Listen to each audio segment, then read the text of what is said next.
బొడ్డాం అనే విలేజ్లో ఈ దొంగతనం ఈ నెల 1వ తేదీ దొంగతనం జరిగింది.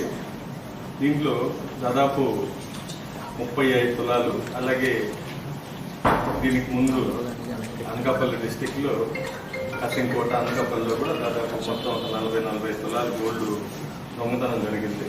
ఇవన్నీ మనం టీమ్స్ అన్నీ కూడా డే 1వ తేదీ మార్నింగ్ 7 గంటల నుంచి మధ్యాహ్నం 12 గంటల లోపల జరిగింది. దీంట్లో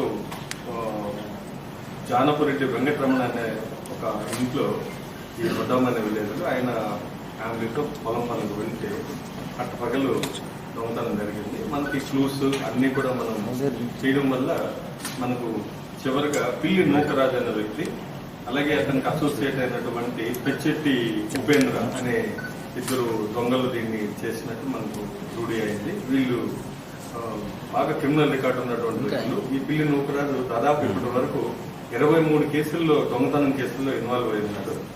రీసెంట్ గానే జైలు నుంచి రిలీజ్ అయ్యారు. అనకాపల్లి డిస్టిక్ లో, అనకాపల్లి టౌన్ లో, అలాగే కసింకోటలో కూడా గోల్డ్ దొంగతనం చేయడం జరిగింది చేసి, అలాగే నెక్స్ట్ మన వల్లంపూడి మండలంలో ఇతను పెచ్చెట్టి ఉపేంద్ర వీళ్ళిద్దరు బైక్లో తిరుగుతూ ఇక్కడ కూడా దొంగతనం చేశారు.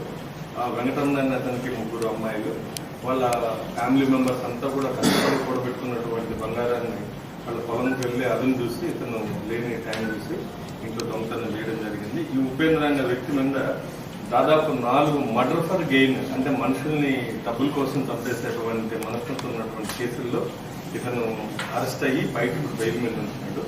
సో వీళ్ళిద్దరూ కలిసి మళ్ళా ఈ దొంగతనాల్ని చేయడం జరిగింది. వీళ్ళిద్దరి దగ్గర నుంచి ఒక బైక్, అలాగే 3 సెల్ ఫోన్లు, దాదాపు 90 లక్షల రూపాయలు విలువ చేసే బంగారాన్ని, ఇవన్నీ కూడా వెండి కూడా దాదాపు 30 తులాలు వెండి కూడా మనం రికవర్ చేయడం జరిగింది. ఇవన్నీ కూడా ఇక్కడ డిస్ప్లే చేయడం జరిగింది.